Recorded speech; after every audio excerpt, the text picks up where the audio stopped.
We are now recording. And you know, one of these days I'm going to have to actually look at my agenda, because there's one thing I totally forgot to do, and we're going to do it now, and then I'll go back. First off, I'd like to go around the room and have everybody introduce themselves and give me an idea of, if you're a leadership position, tell me what the leadership position is. And if you are brand new to the leadership position, let me know that as well. And since Judy has her hand up, I'm going to go ahead and start with Judy. My hand was up? Yeah. Okay. Oh, you didn't know it was up. Anyway. I didn't know it was up. Okay, so I'm Judy Galloway. I'm the director of Harmony of the Gorge Chorus. I'm fairly new in that role, but I've been in with the chorus for 30 plus years. Okay, let's jump up to Jim. And unmute. There we go. I'm Jim Moran. I'm the president of the Grove City Chorus in Edmonton, formerly from Spruce Grove, Alberta, the little suburb of Edmonton, but we've relocated. And I'm a 40-year member and have been president. This will be going into my third year, and I was, prior to this, president probably about 15 years ago with this chorus as well. Okay, Bob, unmute, and it's your turn. Yeah, Bob Robson from Calgary. I sing with the Calgary Foothills chapter. Our chorus name is Acapella Road. We recently rebranded from Western Hospitality Singers to Acapella Road. So I'm a 54-year barbershopper. I'll keep at it till I get it right. Currently, I am on the music team for our chapter, and I'm the baritone section leader. And I'm also on the communications team for the district. Terrific. Let's go to David. Good morning. Well, I'm in the Greater Vancouver chapter. We've recently rebranded, as Gord will tell you, from the Gentlemen of Fortune, you probably all know that name, to Pacific Spirit Voices, as we morph to a mixed voices format. That's happening, but it's happening slowly. I'm the vice president for music and performance, and eager to help grow the chapter. All right. Art, you're up. Although we can't see you, we know you're there. And unmute. Yeah, there we go. Sorry about the video. I use a Lenovo PC, and every now and then Lenovo has an issue with the video, and I used Zoom a week ago and it was working. The video was working fine. Nonetheless, I'm from the Oregon Trail Pitch Pipers in Canby, Oregon. I'm recently elected president, first time in actual leadership. So we are struggling to survive, basically, and I'm looking for ways that we can improve our get some new members in. Okay. Let's go to Gord. I think I'm unmuted. People can hear me? Good. Gord Ross, president of Pacific Spirit Voices, previously the Gentleman of Fortune, as David mentioned. This is my second go-around as president. I've been in about 3-4 years this time. Previously was back around 2000. I'm a 40-year barbershopper, and I've been through the process of something like this, of trying to expand the chapter, trying to approach people, trying to do all the right things, and with very limited success. So I'm trying not to be jaded.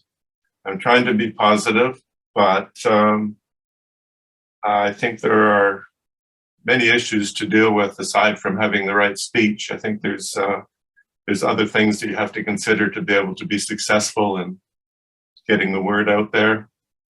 If I have time, and it seems right, I'll raise some of them today, but otherwise I'm quite happy to listen to and take part in putting this together. One thing I like is people that are jaded. So I'm trying not to be. I'm trying to stay positive, but Ernst. Hi, I'm Ernst Schwitzer. I'm with the Cascade Chorus down here in Eugene, and I'm the treasurer of the chorus. Our president is off in Florida having a good time. But basically, we have been trying for the last 2 years to get together a elevator speech, or at least a unified message that all the members of the chorus could get out. So this sounded like exactly what we need. Terrific. Fran. Hi, I'm Fran Arrington. I'm the past president of Pacific Edge Chorus in Victoria, BC, on Vancouver Island. I've been a Sweet Adeline for about 25 years and was president for 7 years. So some I experienced in that field, but we can always use more help. We have been successful in growing, not by huge numbers, but at least maintaining membership and adding a few in the past couple of years. And we're heading for international contest in Louisville, Kentucky in October. So very excited and pumped about that. Cool. Very good. Ian, you're up. So I'm Ian McLeod. I have been doing corporate and political communications for like 35 years, but I've been doing barbershop singing for 1 year, and I've been on the executive of the Nanaimo chapter of the Barbershop Harmony Society for 2 months. So I'm here more to learn about the barbershop culture than I am to learn about how to write a short elevator speech. Well, then I expect you to have the perfect one by the time we're done. Okay. Okay, so we do have some new folks here. So there is something that I want to share with you before. Where'd it go? Okay.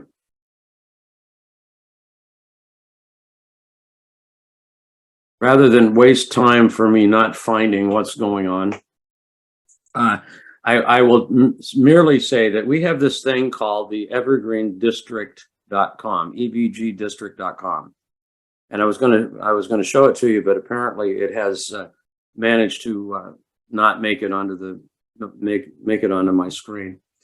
But it has everything that I talk about in marketing. There's 2 pages there. And it will share all kinds of short articles, about 48 of them, to give you ideas of how to pull stuff together from experience and from my 41 years of marketing and writing commercials. So I'm with Ian. I've been doing the writing part for a long time. There is also a section on membership now, and Judy Galloway has put tons of work into that. There's all kinds of ideas that have come up when we've culled articles from all over the place on how to do that. And it has a really difficult name to hang on to. It's called the membership page. And but it's got all kinds of information. It is open to anybody, whether they're SAI or Evergreen or District. There's also the front page is going to tell you about Harmony College Northwest that's coming up that you were invited to participate in, and the prelims, how to register for prelims and where prelims are going to be held and all kinds of stuff like that. Our latest newsletters from the Green Sheet, from Timber, from all of those sources are available on that website. And if you're not utilizing the website, particularly if you're brand new, it is worth the time to take a look and take a look at some of the articles. The website really got put together really well about a year ago, and it's been growing ever since. And every time we identify a need, and a lot of these marketing workshops, this is my 13th workshop. A lot of these have uncovered stuff that we need to take a look at. So these have been helpful not only for the people that have participated, but they've been helpful for the communication team to let them know what's going on. We are learning a lot about social media and millennials and Gen Xers and Gen Zs that we had no clue of. We thought we were pretty darn smart until we started talking to these young folks. So that's part of what I want to encourage you to do, is check that out. Now let's go back to this silly thing that I'm attempting to do. So there are three areas of exploration that we're going to deal with. We're going to talk about feature, and Ian is all over that. We're also going to talk about benefit, and we're going to talk about your passion. Now, as I said, primarily this is going to be your personal message, but if you get the concepts down, if you understand the concepts, it becomes easier to work in a small group with your chapter and develop chapter features, chapter benefits, chapter passions. Your features and benefits can be all kinds of stuff, but you want to kind of set it down to corporately, what are our features and benefits? And then what's the passion that's behind everything that we do?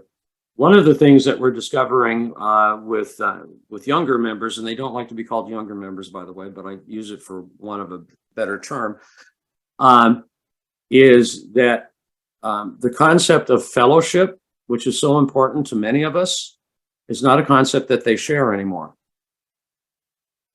Their fellowship is coming from their social media, which they can take it or leave it. But it is it's not the fellowship like we think of in terms of fellowship. So that's something that you need to take into consideration along the way. So why is your message so important? Well, part of the reason that your verbal message, your verbal business card is important is because people remember what they hear better than what they see. They retain what they hear longer than they retain what they see. Now, the University of Washington did a report many, many years ago, and Northwestern did a parallel study that Paul Harvey reported on. And if you don't know who Paul Harvey is, raise your hand. Okay, we sort of got an idea who Paul Harvey is. This was on his broadcast many years ago, talking about the importance of a verbal message. Elizabeth Loftus, psychologist, University of Washington, from controlled laboratory studies has concluded that among the human senses, the ear is more significant than the eye. Individual with loss of sight, tested alongside subjects with loss of hearing, presented with a list of words visually and auditorily, and the words were remembered best by individuals who could hear the words rather than by those who could see them. In this respect, yes, she says, the ear is superior to the eye. When the eye takes in some picture or visual information, the image registers in iconic memory for 1 second, maybe 2. When the ear takes in the information, it fades away much more slowly, 4 to 5 seconds. A parallel study at Northwestern University compared television and radio. It concluded that if you deliver a verbal message about your shampoo, people are much more persuaded than if you give them only a picture of your product. And significant to us in advertising, people are much more persuaded to buy as a result of a verbal message. Marketing strategist Jack Trout says advertisers now spend 55% of their dollars on eye media and 45% on ear media, and he suggests they're doing it backward. Confucius is said to have said 1 picture is worth 1,000 words. And yet it's interesting, isn't it? What we remember about Confucius is not what he looked like, but what he said. Page 3. I'm assuming everybody heard that. Okay, good. Sometimes I forget to push that button. So basically, that's the idea. And if you've ever studied anything about how memory works and things like that, the ears are actually the closest part to your brain. So the information gets to your brain quicker, to the frontal lobe, where you can actually pay attention to what's being said. And verbal communication is the oldest form of communication, and we're kind of hardwired to deal in verbal. When you do a television commercial, the first thing you do is you write the commercial, and then you add the visuals to go with it. So writing the message becomes very important.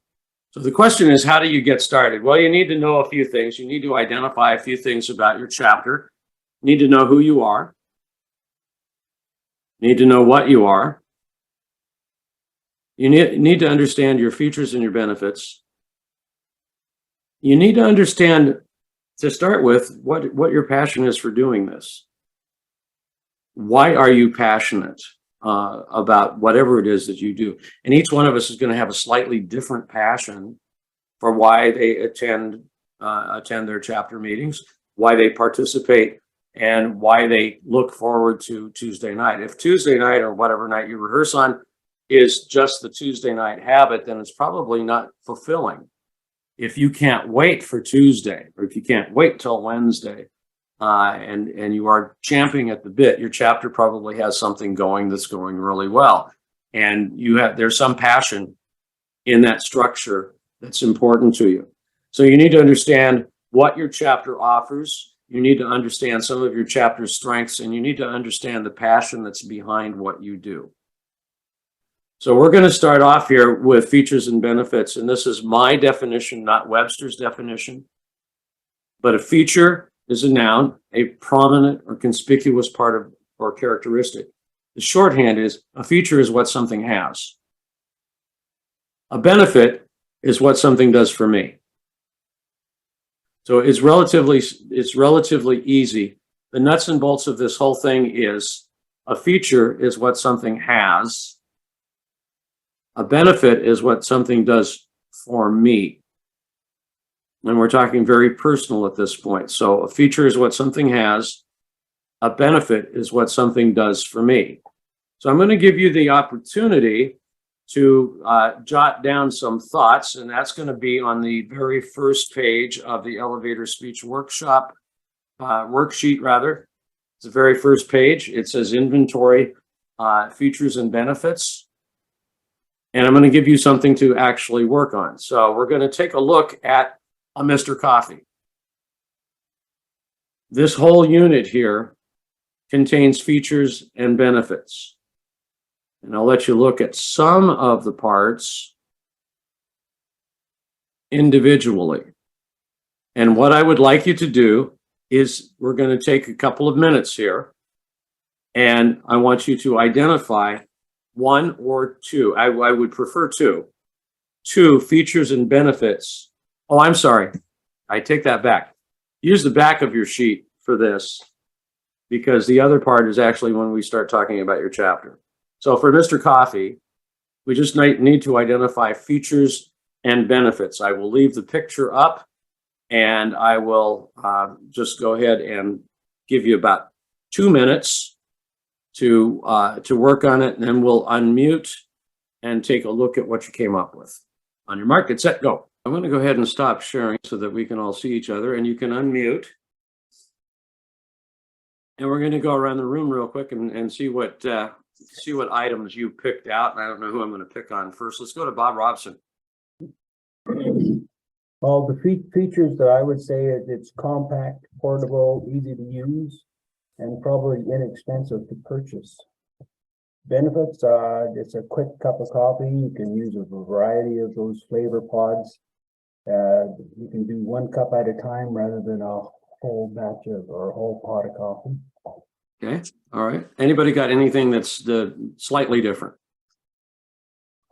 Easy to clean. Okay. Okay, so is that easy to clean, Judy? Is that a feature or a benefit? That's a benefit. Okay, And I put as a feature opposite of that, it has no coffee pot to spill. I'm used to seeing years and years of messes around one of these machines when it had a pot. all right. Ian. Mine was pretty close to that. You don't have to worry about coffee grounds. You just get everything in a little pod that you can dispose of. So that's a benefit. I guess a feature is pretty much the same thing. Well, the feature is going to be that it's in a pod. The benefit is that you don't have the mess. However, there is another benefit of that. You can use it for compost. You can peel it open, take out the coffee, and use it as compost, which is one of the advertising things that they do. Let me pick on Ernst here for a second. Well, that's basically, again, you don't need to, one cup of coffee by the cup is a benefit. A quick cup of coffee, easy cleanup for the 3 that I had for there. The features or the pods, the brewing machine, it gives a light that tells you when the thing's done. Individual things you can see on it, on the machine itself. I think we basically have the idea. I think you've done really well with that. So I have one different thing to say. oh, go right ahead. And that is the first benefit for me is just that it makes coffee. Okay. And the feature is that it makes coffee. David, I love that. I love that. I'd just like to reinforce what Dave said. Obviously, Dave and I work together because my first feature is it makes coffee. And but you called it a feature, whereas I called it a benefit. Right. Well, to me, the benefit is I don't drink coffee. I've never used a coffee machine in my life, but to me, so feature makes coffee. Benefit, I can enjoy coffee. You're on the right path, which is the most important thing to deal with. Basically, there's a few things that we probably learned if you took time to think about it. You should have discovered that some features are only become benefits with use. It can be a feature all day long. The power button is a feature.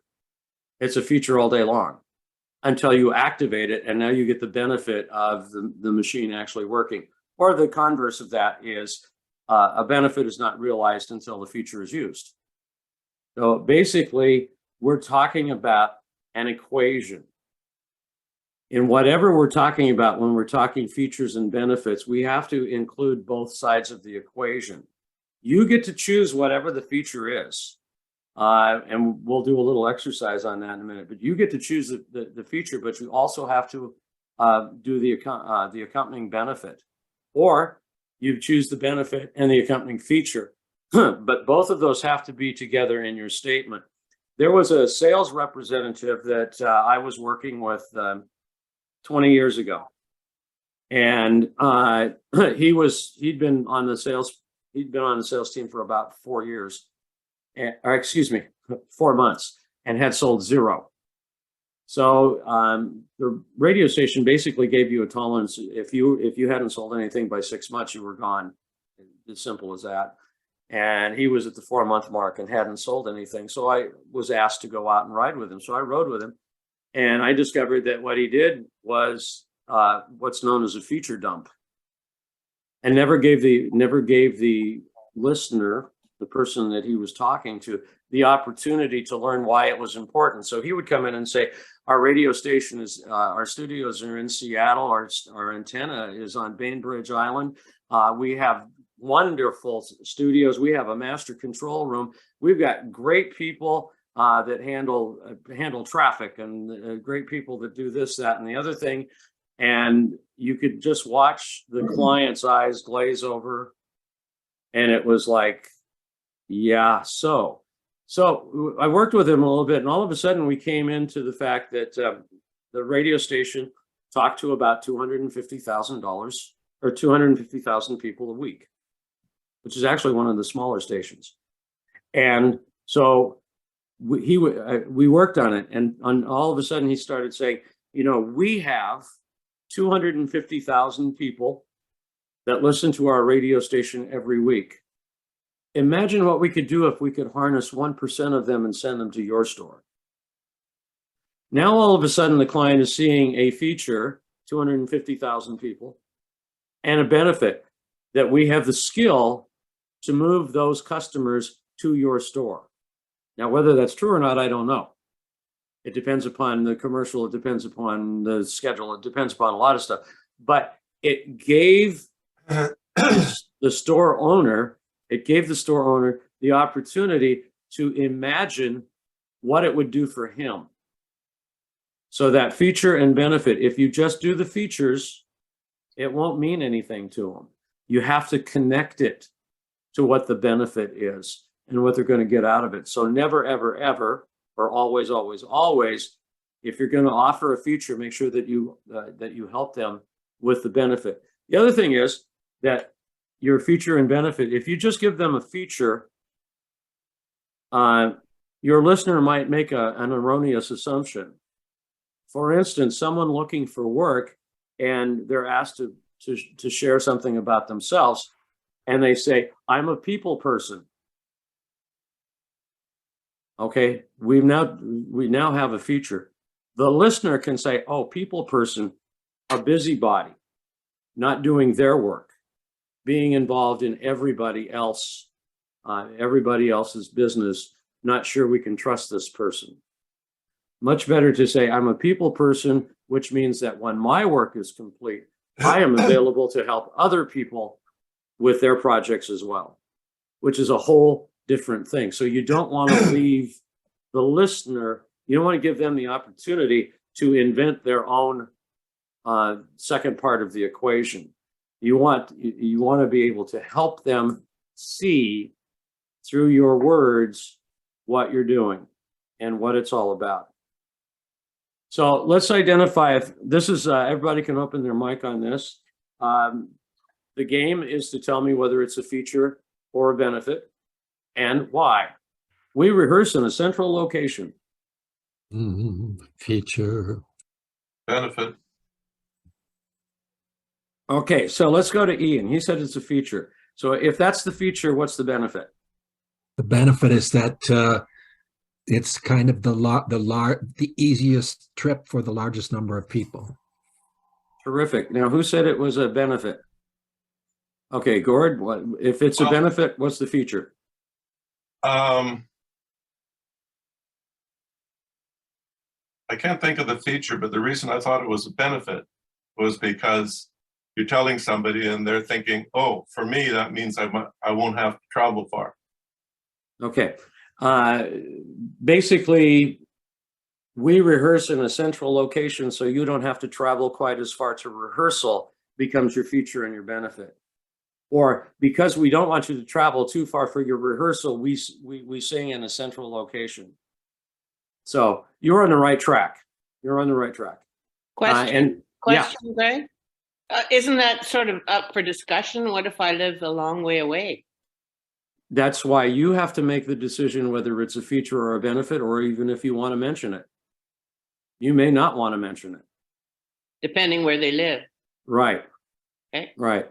So central location, that's going to put me in the middle of my city somewhere. And we did the very best that we could to make it easy for you to get there.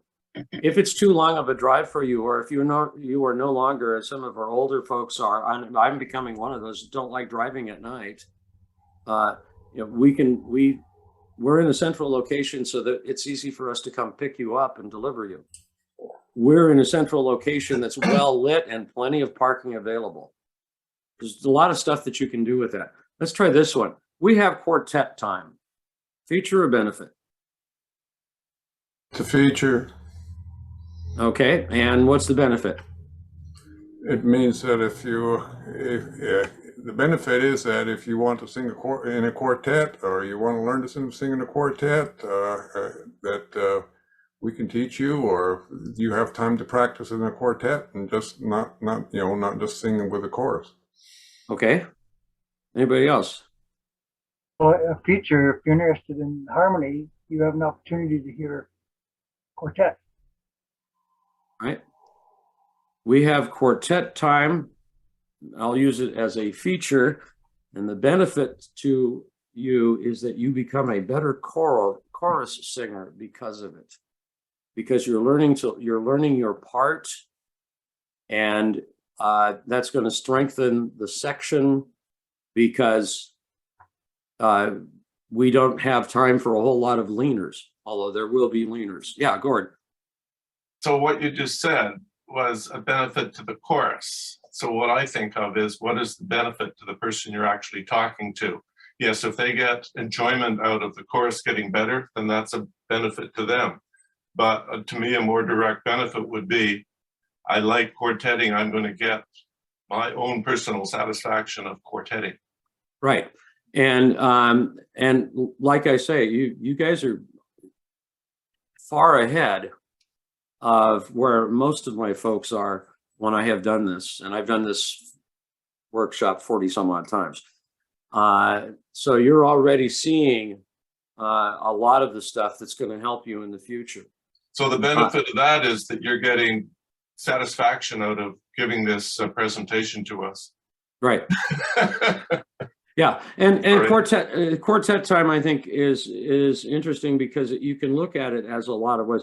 Now, there are people that are scared spitless of being in a quartet, but maybe they make it look not quite so difficult because the chorus is actually taking a half hour of their chorus time to allow quartets to go warm up, and you know, you can grab a new person and say, come with me. You can teach them a tag. You can do all kinds of stuff. Okay, feature or benefit, cookies and coffee at break. Feature. Feature. Feature, okay. Could it be a benefit for those of you that drink coffee? Okay, so if cookies and coffee at break is a feature, what's the benefit of it? Get fat. It allows people to interact, get to know each other better. This silly thing called fellowship. Yeah. I was just reading an article, it might have been in this harmonizer, but talking about how little we know about the people that we sing with outside of the chorus.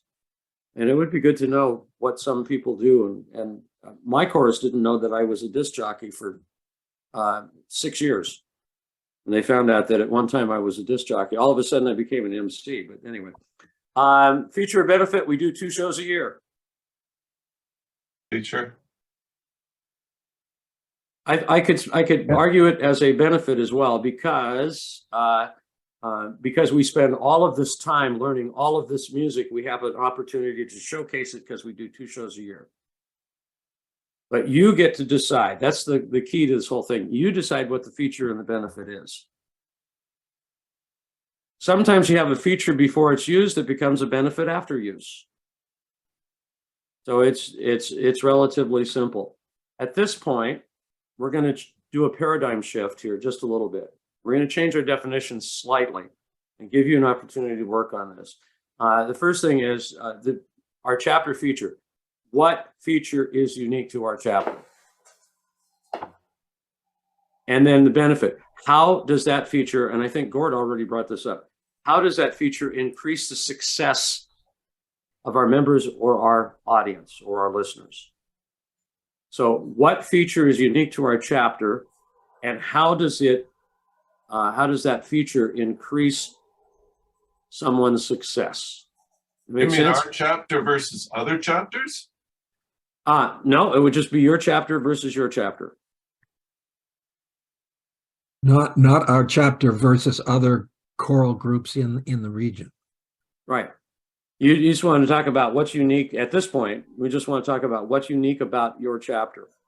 Some of those things that we talked about. It might be that we're in a central location, but what we're trying to determine is the benefit, how it increases the success of someone else.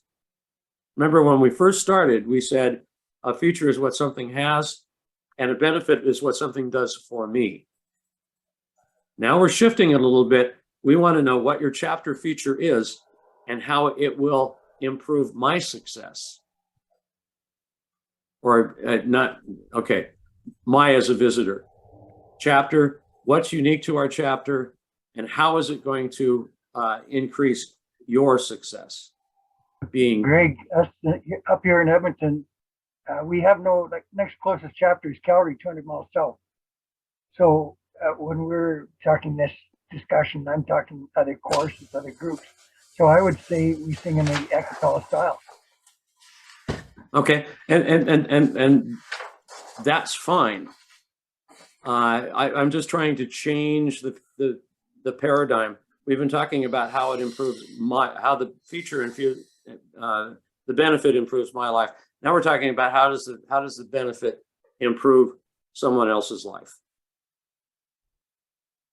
I'm seeing blank stares. Bob, go ahead.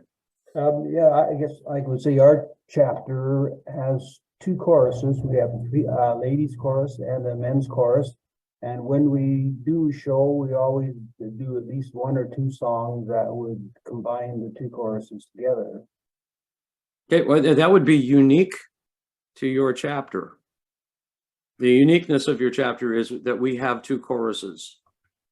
We have a men's chorus, we have a women's chorus, and we join together in a few songs for our annual show. And that is an improvement for your listener because they're getting more music and two different types of music. That make sense? Yep. Okay, good. Let's find out. I'd like you to take the first page of your elevator speech worksheet, and I'm going to give you about 5 minutes to do an inventory. So your job is to identify a feature and the accompanying benefit of your chapter or chorus. Let's just see what we get, and I'll start it running. It may not take us full 5 minutes, but I got 5 minutes for you. Gord. My printer is in the shop being fixed, so I'm not able to print out. And I'm not sure how you've got the control of the screen here with the display. I can't look at the worksheet. Okay, well, the worksheet is basically on the left-hand side of a piece of paper is the feature. And on the right-hand side, adjacent to it, would be the benefit. So the object of the game is to try and get one or two features and benefits about your chapter. So what does your chapter do that's unique to you? And how does that benefit help your members or your audience? Okay, let's go ahead and take a look at what we have come up with. And this is probably far more important than anything that I say. So who's brave and want to go first? Okay, Gord. So a feature is we sing. And the benefit is individuals get the joy of singing. Very good.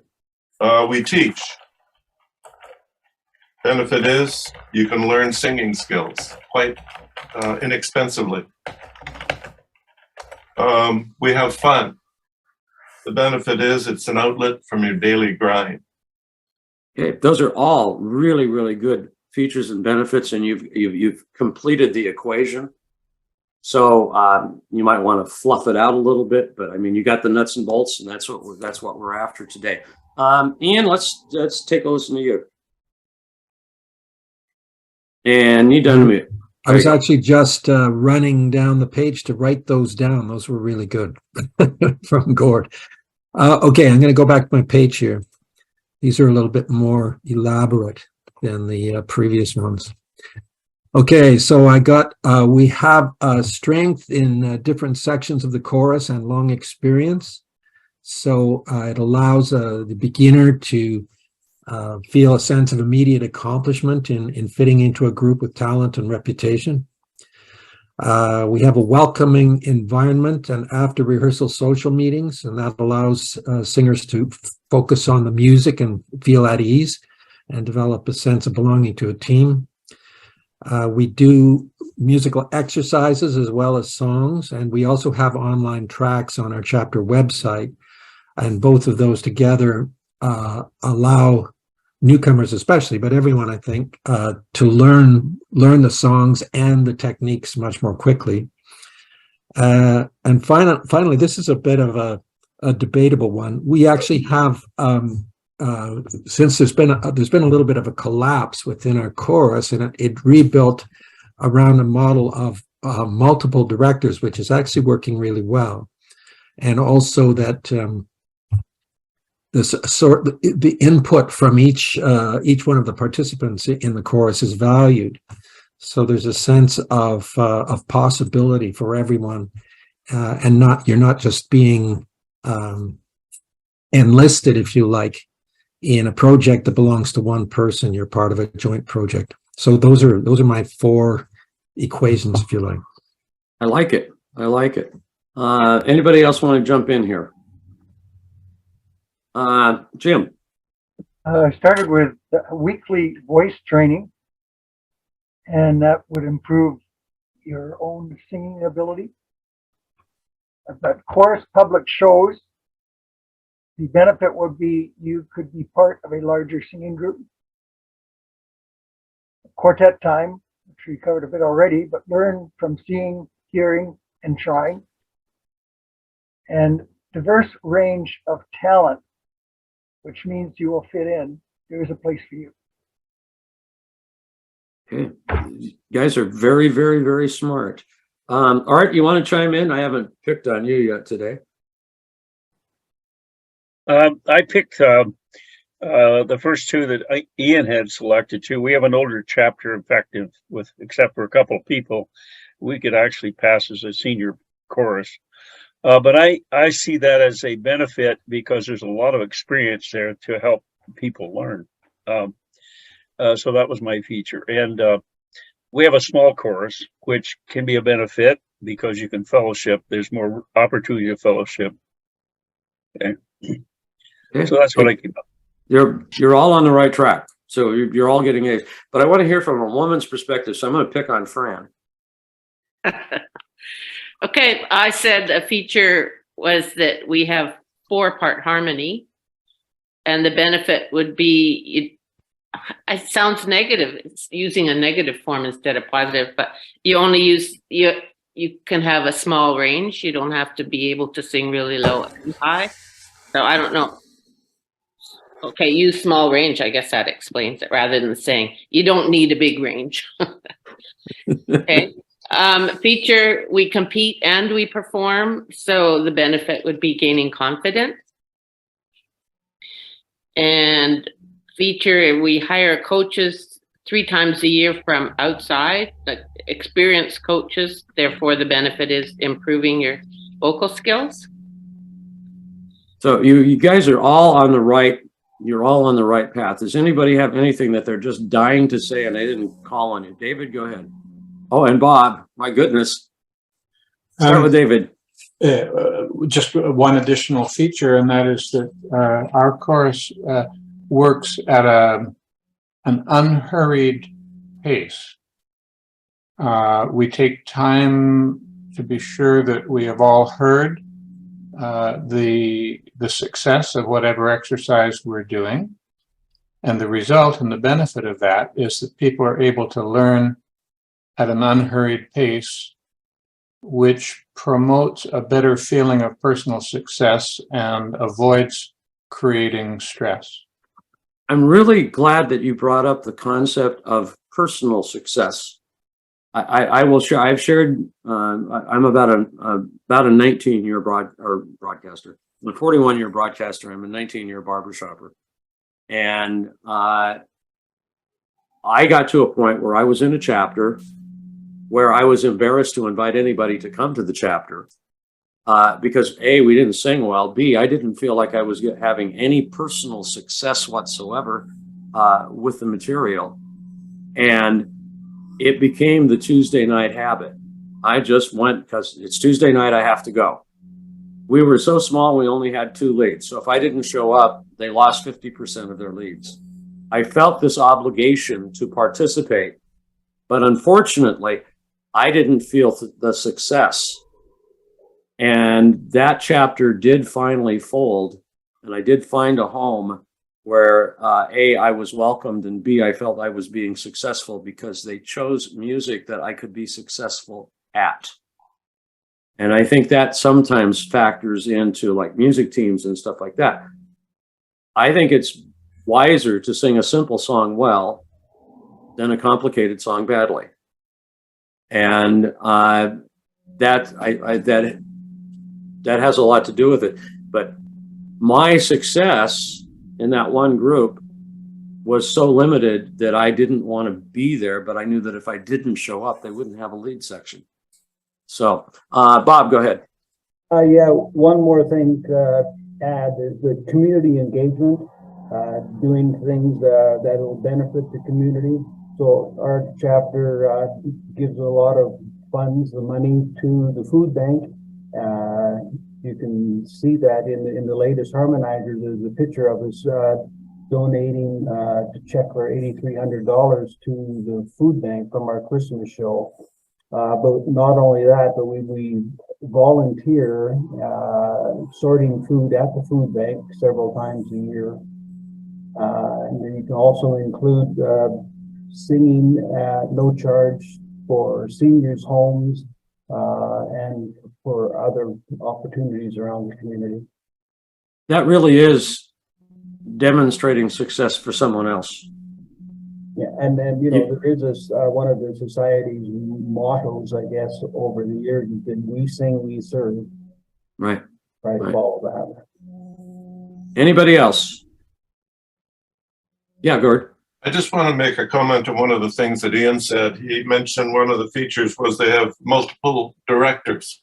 And I think a benefit of that is that you can get messages in different ways. Like sometimes somebody will say something and it doesn't ring true with you, but somebody else will present it differently. And then that'll mean something to you. So that's a benefit, I think, of multiple directors. And one of the things that we have learned, the communications team has learned through these workshops and stuff, is that we have a wealth of ideas. One of the reasons you have a roster is so you can contact others, and you can share what's going on, and that's why I send out a roster so you have an idea of who was here. But there's all kinds of ideas and a lot of collaboration, and a lot of times we kind of, it's my chapter, my chorus, it's all about it. But you know, we're all in the same boat, and COVID really pointed out some of the major difficulties that we have as an organization.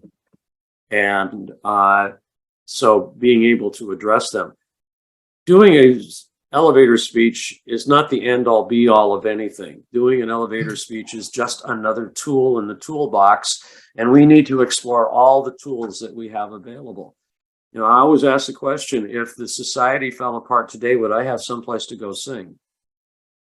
If the district fell apart, would I have someplace to go sing?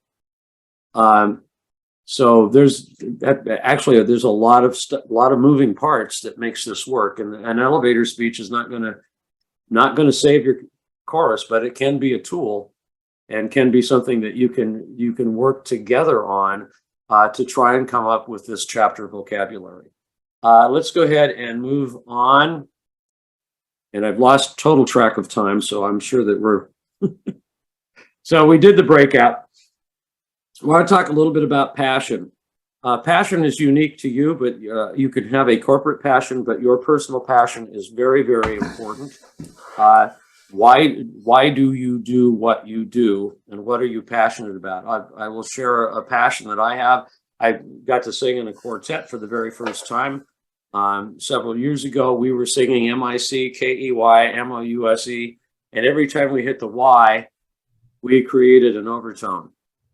We did that tag about 4 or 5 times that particular night, and there was always an overtone on Y. All of a sudden, there's 4 voices singing in 5 notes.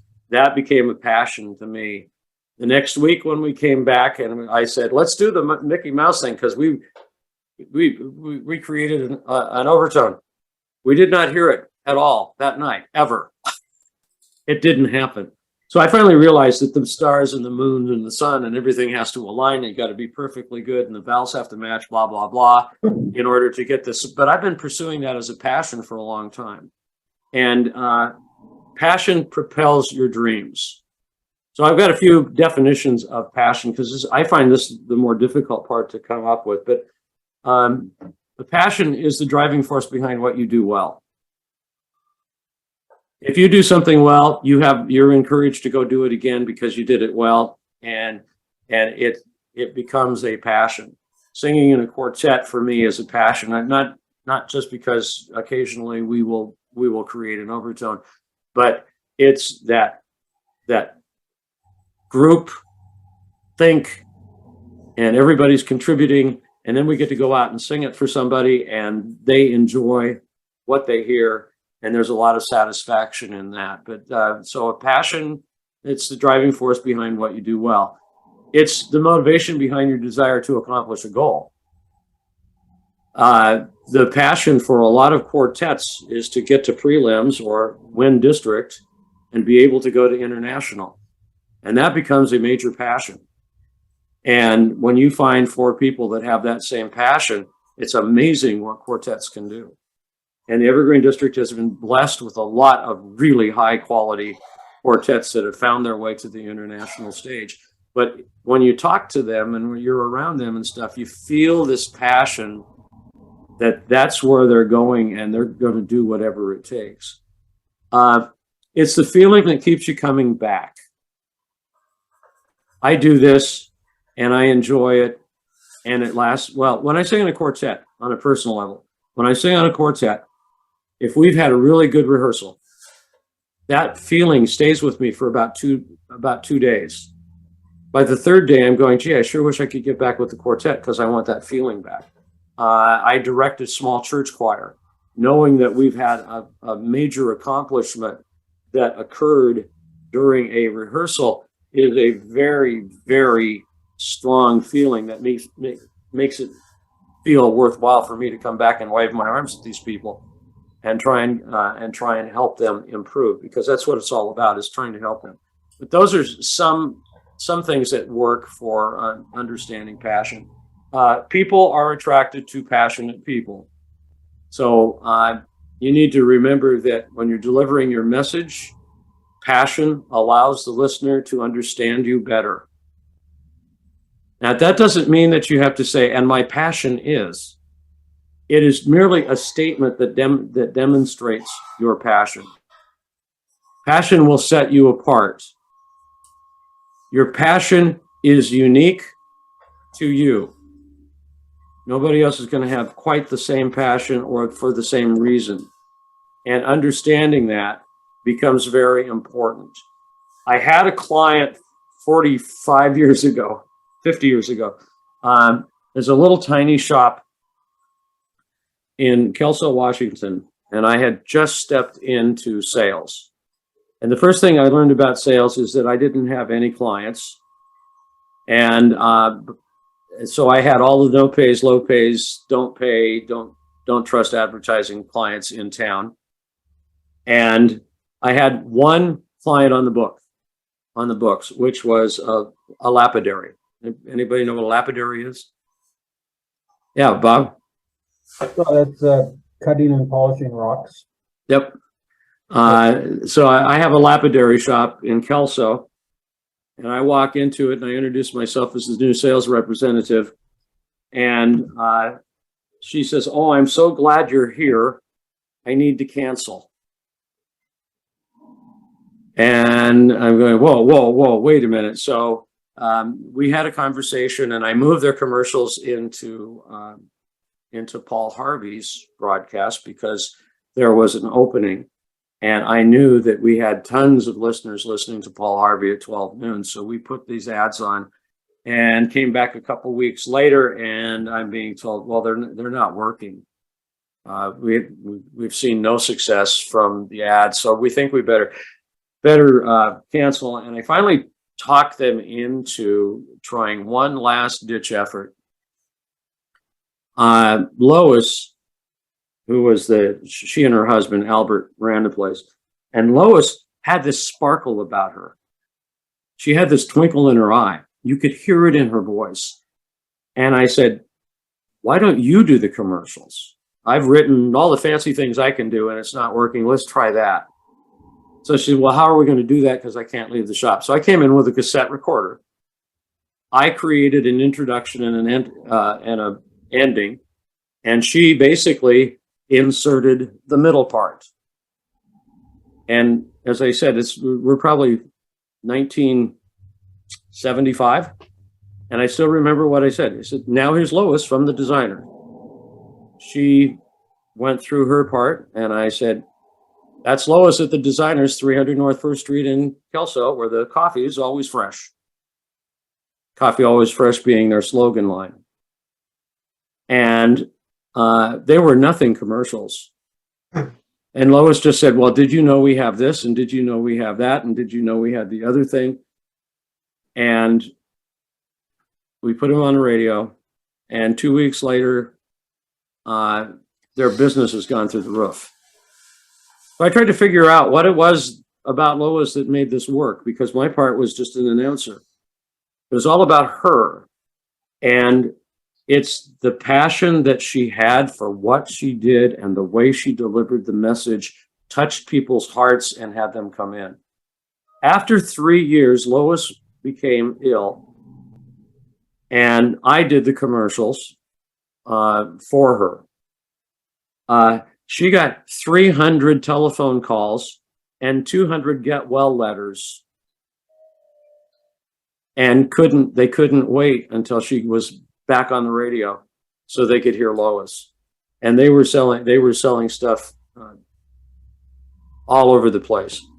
So I know that passion sets people apart, and it's just unique to every individual, and we all have passion, but we don't always know how to express it. Hey, who do you think you are, huh? Oh. Hub McCann. I fought in 2 world wars and countless smaller ones on 3 continents. I led thousands of men into battle with everything from horses and swords to artillery and tanks. I've seen the headwaters of the Nile and tribes of natives no white man had ever seen before.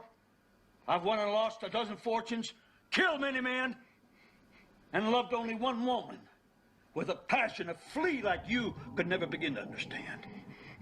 That's who I am. So people prefer passionate personalities, and please do not try that with a new recruit. But that's what he was displaying there was passion, and that's kind of what we're talking about. Here's some passion thought starters for you. Our chorus can't wait to, whatever it is, we can't wait for our annual show. Our chorus can't wait until we do whatever this happens to be. We see ourselves successful in contests because we work really hard to improve our singing, and we want other people to say, to share it or whatever. When we do this, we feel good about the group. When we go out and we perform our Christmas show for the benefit of the food bank, we feel good about that. As a group, that becomes a passion. We're happiest when we sing together. We can see our chorus excelling because, and there have already been ideas that have shared here, multiple directors, we think that's going to help us, which is a very unique idea. We excel because we have close ties to the community, whatever it happens to be. That's kind of what we're talking about in terms of passion. We're going to take another breakout right now, and I would like you on page 1 of your elevator speech worksheet. I don't know why I can't say worksheet, and give you a couple of minutes to list. 1 or 2 is going to be plenty, but this is your passion. Some kind of passion about your chapter and your chorus experience, and we'll go ahead and start the clock right now, and I'll check back with you in a couple minutes. Okay, let's go ahead and I'm thinking about time. Let's just go ahead and go around the room real quick and just see what kind of passions that you came up with. And there's a couple of folks I haven't picked on for a while, so I'm going to start with Judy. Okay. Well, I'll make it a very short story for my passion. When Ken first started singing in Portland years and years ago now, a barbershopper who was probably famous at the time, we had no idea who he was, had died. And we went to the funeral, and I'm seeing a riser full of men from all walks of life, all chapters, crying. And so to me, this has been my driving force in the 30 years, is that I want people to emotionally connect to these beautiful songs and have joy in singing. And the nights that I get that out of my chorus, I cry. And other times I wonder, like, oh, I failed. Got it. Ernst, would you like to share? Well, mine are pretty short. One is I want to learn how to sing well. I've always wanted to learn how to sing well, and through the chorus I can do that. And the other is I have a passion to work for others to achieve a goal. The goal of all goals of our chorus, right? To sing well, to have a successful chorus, to also work with others to help members of the community. Terrific. Anyone else want to jump in here? Bob, go ahead. I guess my passion is hearing and experience ringing chords, being part of a well-prepared, good singing ensemble, and also knowing a performance is appreciated by an audience. All of those are very, very good, and they're all personal. Yes. They're slightly different from one another. They kind of have an ongoing thread, but the reality is that they are very personal. Anybody else want to share before I move to the hard part? I'm very much like Bob, but my second point is that it's wonderful to realize that other people are sharing the same passion that I have for hearing a well-tuned chord and a song that's well prepared. And so, although I would have first said my passion is the feeling of singing well in good harmony, I'm realizing that that's very closely tied to the feeling of sharing that passion with other people. It's like being validated because other people feel the same way. Mm-hmm. And it's very personal, not corporate. All right. Anyone else want to jump in? Go ahead, Gord. I need to unmute. There you go. This one is being able to open up emotionally. Basically in life, I'm a pretty introverted guy that doesn't show a lot.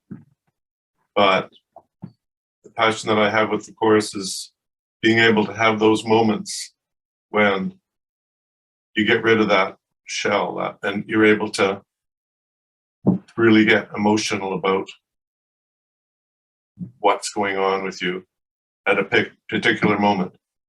Like the ringing chords, it only happens now and again. But when it does happen, it's scary and fantastic. Yeah. As you are seeing, it's easier to pull out the passion that you have personally when you start trying to do this in a corporate setting. It becomes a little bit more difficult, and there ends up being compromise in order to do that. And I'll talk about that a little bit later with an attempt.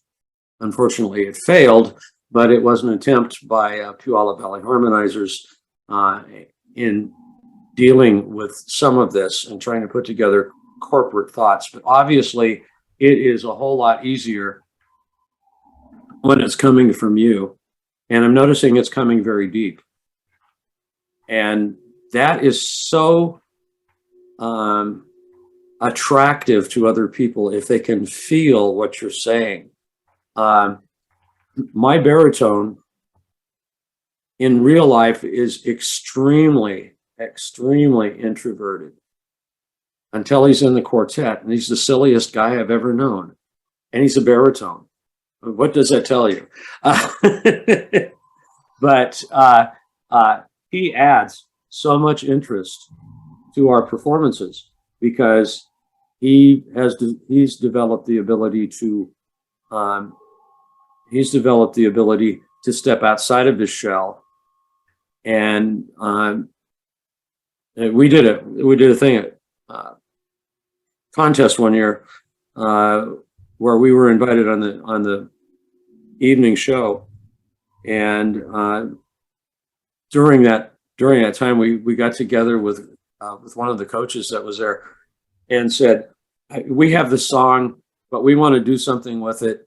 And stuff like that. And he went to our baritone and said, this is what we're going to do. And we ended up leaving him standing on the stage. We all left and he just stood there and he was so proud of himself. And when he got off, he was shaking like a leaf, but he pulled it off in front of the audience. So there's a passion and a connection there that's unique to him and nothing that I've ever experienced. Couple other things that you need to think about is, does your message pass SWT, which is the so what test? If you were to write one of these and share it with a neighbor, friend, wife, girlfriend, whatever, boyfriend, and if their eyes gloss over and you can tell that they're saying, so what, it's time to go back and rewrite what you've worked on. Because you want to connect with people, and that takes practice. It takes writing, learning, memorizing, and then being able to recite it. You don't want to do this. My name's Greg. I'm an energetic communicator, a lifelong learner, and I love to help people find their own personal aha moments, because when they find their success, I get my success. You got to be thoughtful about it, but you have to know what you're going to say. And you can worry about how to say it once you know what you're going to say. And how you say it is much, much more important. Once you pass the so what test, the next thing is preparation. Someplace along the line, you got to prepare what you're doing. So here's some writing tips for you. First off, your message must be concise, condensed, compelling, and consistent. And I'll share with you why consistent is important. There was a point a few years ago that I was actually in 4 networking groups. I was networking Monday through Thursday. There was a friend of mine, or an acquaintance of mine at the time, who was networking at the same frequency as I was. And one day I decided I wasn't going to talk about my radio station. I was going to talk about singing Valentines. And so I gave a presentation about, I had 30 seconds to talk about singing Valentines for our chapter. And Tom was in the room, and he was about 3 seats down from me. And I sat down and he got up and he did his thing. The next day I got up, I did the same thing with a different networking group, and Tom was across the room from me. And I said pretty much the exact same thing that I'd said the first time. And the third time, Tom was in the room, and I stood up and I talked about singing Valentines. And the fourth meeting on Thursday, Tom was across the table from me. And I got up and I said, I'm with Puyallup Valley Harmonizers, and we're doing singing Valentines, and here's the features of it, and here's the benefit to you, and all this kind of stuff. So I put my little elevator speech together. As I was sitting down, Tom looked at me and said, "You sing?" And I said, "Yeah." And he said, "Well, so do I. So what's the stuff you're talking about?" It took that long to permeate his brain to where he actually recognized what it was that I was saying. And so that consistent message becomes very, very important, because we don't always, we don't retain what we hear. And we retain it longer than when we see it visually, but it fades out quickly. Your message should flow forward. I have a couple of barbershop friends that's very difficult for, because they want to tell me what it was like 60 years ago. They want to tell me what the scoring method was 45 years ago. And that's not really going to help me, because I don't care what happened in the past. I want to know what you're going to do. So you always want to put your message in forward mode. You got to be thinking forward. Now, a 30-second message is 60 words long. The average, I'm not sure about Canadians, but the average American hears 120 words a minute. So 120 words is a 60-second message. A 30-second message, which is what we're talking about today, is 60 words. And it works out. Your speed may vary, but primarily it's going to be 60 words. Contractions count against you, or contractions count for you. So for instance, this is an actual script that was written in one of my workshops. The target word was 60. This student came up with 72 words. So it needed a bit of a rewrite, but one of the things that we did in the rewrite is we took out the I am, I would, I am, I would, and we made it I'm, I'll, I'm. Because I am, I will are 2 words. I'm, I'll is counted as 1 word.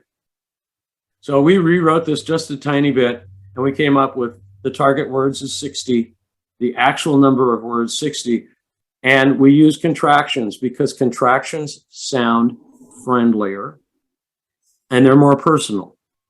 We are not talking about, we're talking about colloquial conversation, not formal writing. The other thing is that you need to write for the ear, not for the eye, and that's a whole different workshop.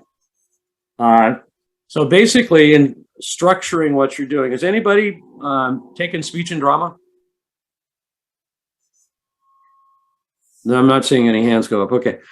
In speech, they tell you that you have an introduction, you have the body, you have the conclusion. Then they use a shorthand for that.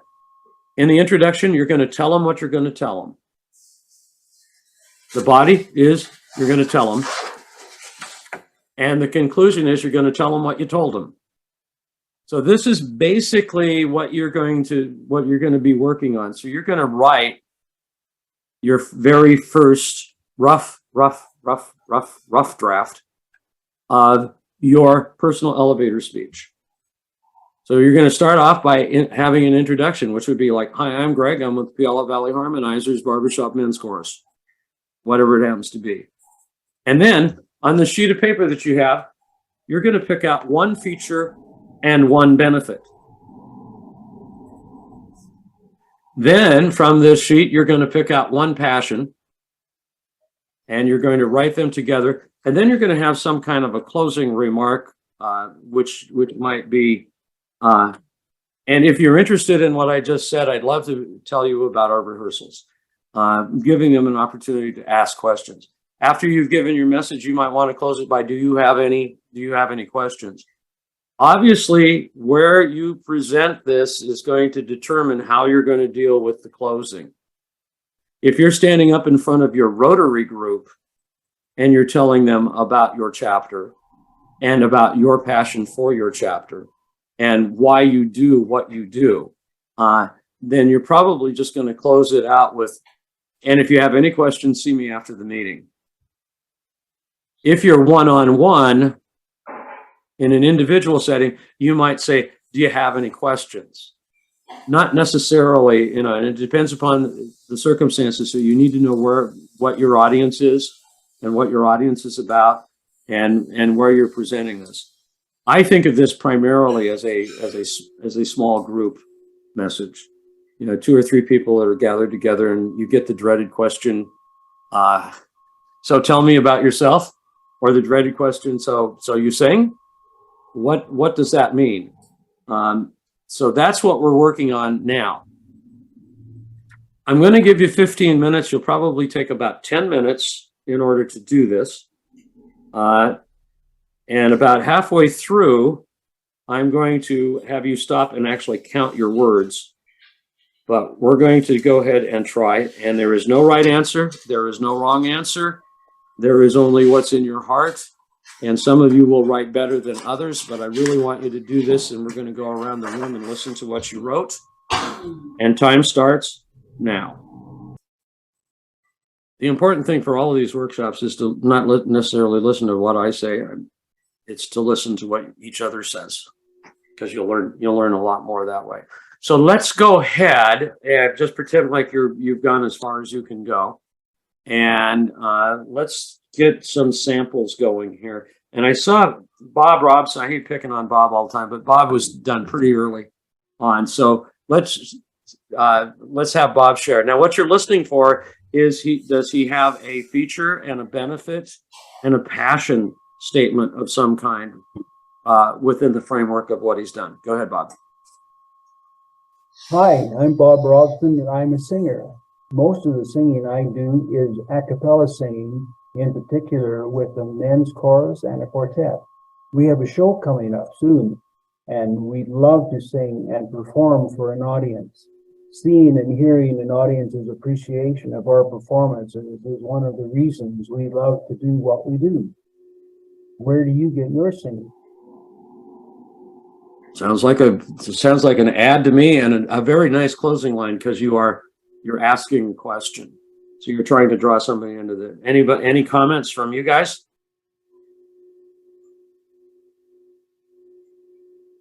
It was pretty much all there. Who do I pick on next? How about Gord? And then Fran. Gord, need to unmute. Damn. Sorry, I wasn't putting my hand up for me to speak. I just wanted to make a comment on Bob's. How many words was that? I thought that was a very nice length. 70 words. 70. It didn't seem like 70, which I think is good. Yeah, it's like I say, I used to do racetrack announcements, and I had to get a minute 30 into 60 seconds. So your speed is going to be very varied, but your speed, 60 is a guideline. Nobody's going to sit there and count your words and say, "Aha, that was 72 words, Bob. I'm sorry." It's the flow. And one of the elements that I liked about what Bob said was it was flowing forward. It was telling me about something we've got a show coming up. And so that keeps it flowing forward rather than drifting backwards. Fran, you had your hand up. Okay, here goes. I'm Fran Arrington, one of the 40 members of Pacific Edge Female Barbershop Chorus. We meet weekly to share the excitement of learning and performing in a supportive and passionate environment. What fun to see the joy of an audience face and of singing together. Performance and competition is alive and well at Pacific Edge. Experience for yourself each Tuesday. Nice job. Any comments from you guys? Some of the English, I think I missed a few prepositions or something. I could stroke it along a bit. Yeah, well, Ian can probably agree with this. A lot of times you overwrite and then you take out all the little words, and what you have left is the body of it. Ian, let's hear yours. I was going to say, Fran, it's like packing for a trip, right? Like you'll find if you really pay attention, you can get rid of some of that stuff. So. Okay, mine is 68 words. I'm Ian McLeod, and I sing with the Nanaimo Tidesmen. We're a men's chorus active for 40 years, and we welcome anyone who likes to sing. It's a good activity mentally and physically, and the group provides lots of support to new members. I've found it's a great way to build my confidence in performing. You might enjoy it. I'll give you the details on when we practice. Excellent job. I want that one. Okay, Judy, let's hear yours. No, I want his. That was good. I wrote, "Hi, I'm Judy Galloway. I'm the proud director of our local Harmony of the Gorge Women's Chorus. Our rehearsals are a combination of learning new music skills and songs while polishing our old favorites so that we can perform in our communities throughout the year. I want to invite you to join us next week. Can I pick you up?" Yes, you can. I'll be more happy with that. It's a long drive, but that's okay. Ernst, you've been quiet for a while. What you got for us? Not so much. Hi, I'm Ernst. I sing with the Cascade Chorus, where we provide an opportunity of men of all different skill levels to get together and sing. We provide the music and the training to enable everyone to fully participate and have fun. We love to sing and get out into the community to share our music. Would you like to join us? Very good. And I like the closing lines that everybody's coming up with. That's always a struggle. Like I said, I think of this in kind of a, you're talking to 2 or 3 other people, and, they ask what your hobby is, or they ask what you do for a living, or you do what, whatever. And it's a lot easier in that setting to draw out with a simple question. Can I pick you up? Or, would you like to learn more? Whatever. It's a little bit harder if you're standing in front of your Rotary group and they give you 30 seconds to talk about it, or a networking group, and you've got an opportunity to talk about it. But you guys are all doing extremely well, extremely well. Jim, you want to share? Have to unmute.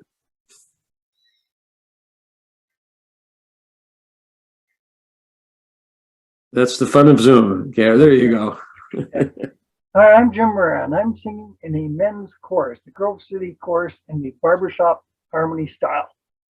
Singing improves the enjoyment of music. The close harmonies we create are pleasing to our audiences of all ages.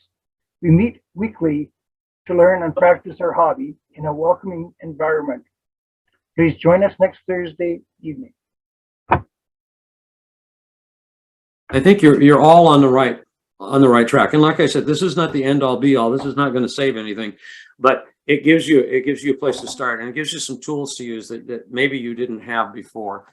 I want to get through the rest of the slides here. There's a few things that you need to remember, and some of them are devastating. Messages that don't mean anything to us are erased from memory while we sleep, which kind of tells you why Les Schwab advertises every frickin' day of the week, because not everybody has a flat tire every day of the week, but every day of the week, somebody has a flat tire. And so in the case of Singing Valentines and my friend Tom, who later, he and I sang in a quartet and we were in chorus together. Yeah. But the Singing Valentines, the first 3 times he heard it, it didn't mean anything to him. So when he went to bed that night, he woke up and didn't remember that he'd even heard the message. It was the 4th time. And in the annals of advertising, they talk basically about it's 3 times to get it, to get somebody to pay attention to it. And sometime within the next 7 times they hear the message, they'll make a decision. And the decision is yes, no, and maybe. So it's really important to get yeses and maybes. So when you're out there trying to recruit for your chapter or whatever it is, maybes are good, because you've hit a nerve, and now you just keep coming back at them. Your chapter message is only 1, and this is probably increased since this statistic, but we hear 3 million advertising messages, or see 3 million advertising messages a day. And it's probably more than that, because if you've ever played a game on your phone, you know that you finish the game, then you get a commercial, then you finish the game and you get a commercial, and you finish the game. So you probably have a lot more, but it's real easy for your message to be lost. So it's important to remember that you need to repeat your message frequently with passion and with clarity. You need to consistently be doing it. When you are sick of your message, people are now just beginning to understand it. I take you back to Singing Valentines. I was so sick of that message on the 4th day, but that's when it finally hit home. When I'm sick of the message, people are just now beginning to understand what I'm talking about. And I do have a purpose for my message. So I want to keep my eye on the prize. And I want to remember that what I'm doing is I'm inviting somebody to my chapter to succeed in something, whatever that happens to be. That's really what I'm trying to do. Now that you've written it, and I'm advocating for verbal communication.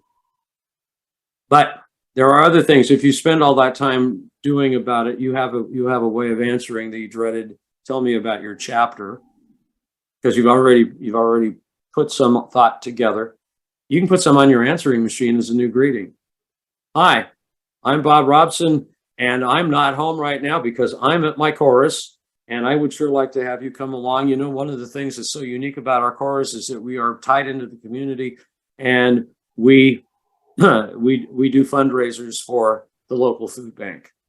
So you could put it, and it remains a verbal thing. In your chapter correspondence, if you put together a chapter message, you can use that in your correspondence. You can put it in your chapter literature and make sure that you do that. And you can use the short version on a business card. or just wherever your imagination takes you. And it is very important to understand that you need to be concise, condensed, compelling, and consistent. I did want to share with you the saga of Puyallup Valley Harmonizers. Puyallup Valley Harmonizers was an organization that was originally Rainier Valley Harmonizers, 8-time small chorus champion in the Evergreen District. And I joined them with about 6 weeks before division and didn't find out, or excuse me, district. And I didn't find out until the week before district that they were even going to let me be on the stage and sing with them. At that convention, our director came and announced that he was leaving. The following, we rehearsed on Monday nights. The following Monday night, there were 28 guys on stage, and there were 8 guys at rehearsal on Monday. And I was told by some of and I was brand new to Barbershop. I was told, well, that's okay. Everybody's tired after convention, so everybody will be back next week. The next week came, there were 7 of us. So from that, there was an attempt to restructure the entire chapter. It became Puyallup Valley Harmonizers. Puyallup Valley Harmonizers had really, really well thought out ideas when they started. Unfortunately, they had a hard time doing the follow through. But one of the things that they did is they took time, and I was part of that, it took time to come up with a message that was consistent and for all members to use when they were talking about the chapter. And they came up with pursuing joy, excellence, and fellowship. Unfortunately, they fell short on 2 of those. They did have fellowship, but the joy and the excellence part just never came together. It became, for me, the Tuesday night habit. And, but thinking back on it, that was a really good place to start because it was starting a chapter vocabulary. And if we had all used that message, what is Puyallup Valley Harmonizers? It's the pursuit of joy, excellence, and fellowship. Now I've got 3 things that can draw a question from a listener. What do you mean by joy? What do you mean by excellence? What do you mean by fellowship? And it gives you a chance to actually answer the questions that they have. And it became, for a very short time, the driving force behind the chapter. Unfortunately, leadership soon forgot about that. Leadership was from Rainier Valley Harmonizers, and they were embarrassed to allow the chapter to go out and sing because Puyallup Valley Harmonizers didn't sing like Rainier Valley Harmonizers. And, but if you take all the pieces that we talked about today,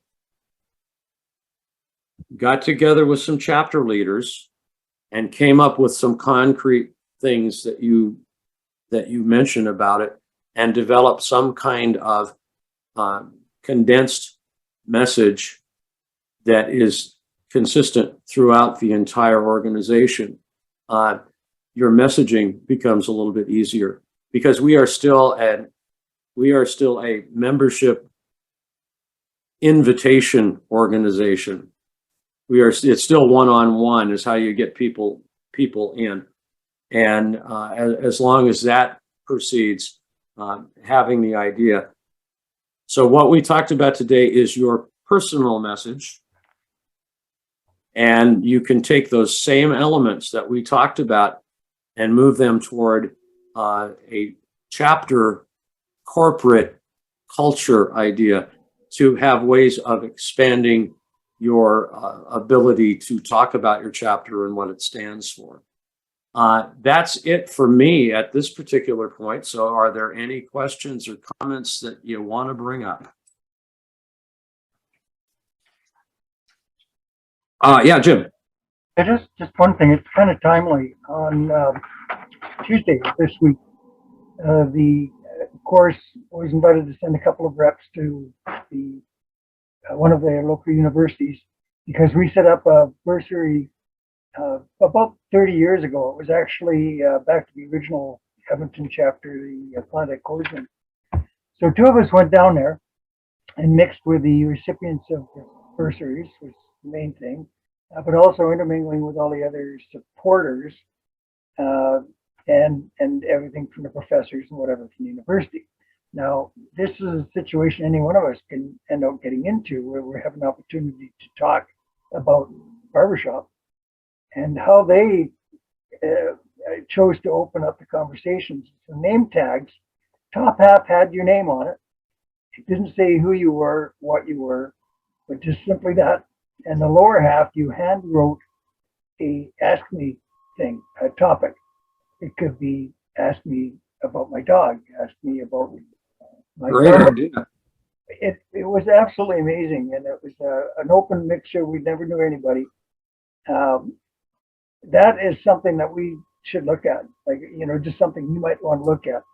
If you want people to ask you about singing, write down singing. Or That's a great idea. Absolutely great. it worked incredible. It was really, really good. And it kind of the highlight of the thing, we were obviously looking for people in the music program, and we found lots and talked to lots, but no vocalists until we started to get going. And the fact that I had quartets written on my tag, one of the ladies, new student came up, was wanting to form a group to sing a cappella the day before. Her and her friends were talking about it.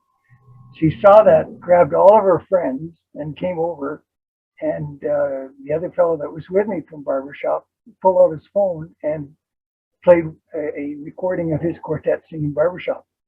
And we just got a huge group around us all of a sudden. They suddenly clicked as to who we were. That is great. I love stories like that. Yeah, it's a neat one. Anyone else? Just wanted to thank you, Greg, for putting this together. I am going to report back to our chapter on Monday night at our rehearsal, on an outline of how this has gone. I noticed when I came onto the executive that we don't actually have a marketing and outreach plan. So I think, and that may sound scary to some people, but Greg, that's something that you can probably do in a 3 or 4 pages. You can get the nuts and bolts down. And this is going to be very helpful for that. Thank you. The goal this year is this is my 13th, and so I did technically I did 11 last year, and so but there's new members and all that kind of stuff. So I'm probably going to be repeating some of it, but I did a session on developing the 4 Ps. And basic marketing and a little bit about advertising and stuff like that. And the elevator speech was the one that I put off the longest. And so we've had 2 sessions on this, but there will be additional workshops coming up this year. And so watch for that. Also, my position with the district, which is kind of confusing, is the district does not have a marketing director as a board position. So I was invited to join the communications committee, or the communications team, as the chapter marketing advisor.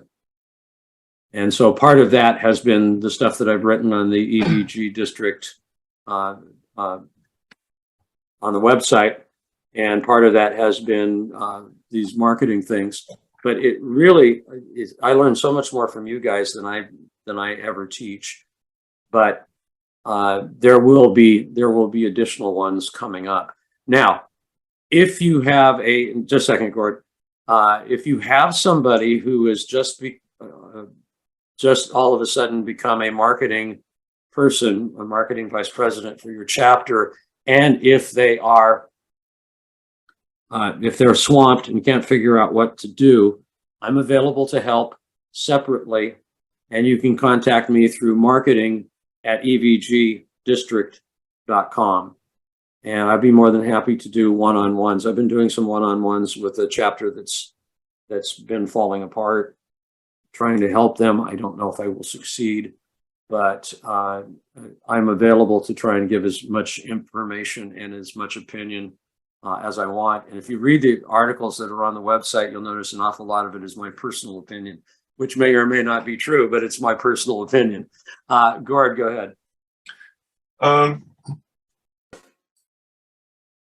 It's not so much to do with the actual speech itself. It's what environments, how do you get yourself in the environment, and what situations where you have the opportunity to deliver your speech. The guys in our chorus, and I can't think about how I would motivate them to want to do this. I don't like to use the word apathy, but there it is. It's a challenge to get the guys to want to go and do this or think about doing it.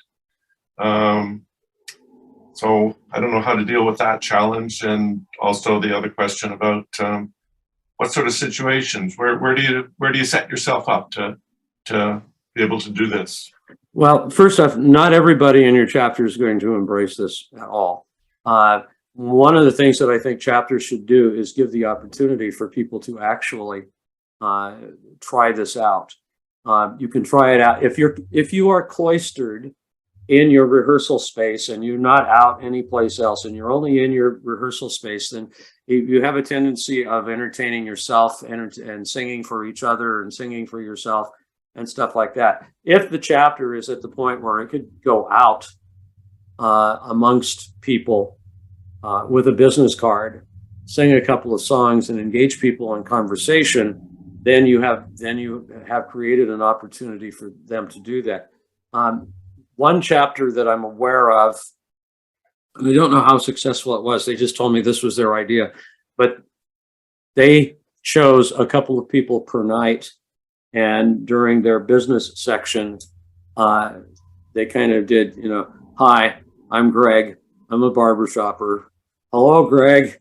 But they gave them the opportunity to actually deliver a message and start the communication.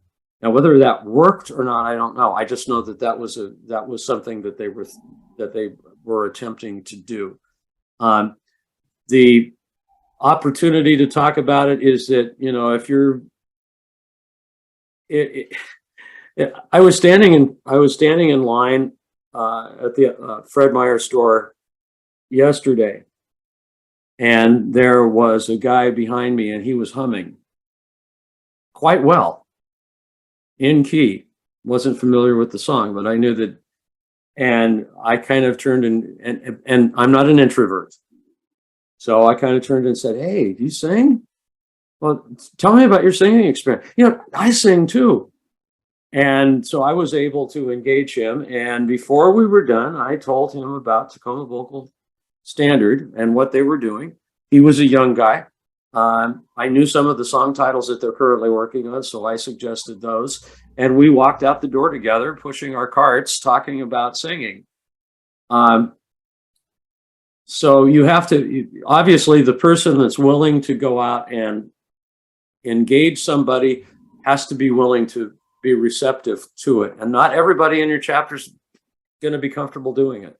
Well, that person that's humming or singing near you, I mean, that's a beautiful opportunity that I think most of us would, or I would take, use to approach the person. Yeah, that's perfect, but it doesn't happen all that often. I know. So I'm wondering, the other situations to have a way of opening the conversation. Jim, go ahead.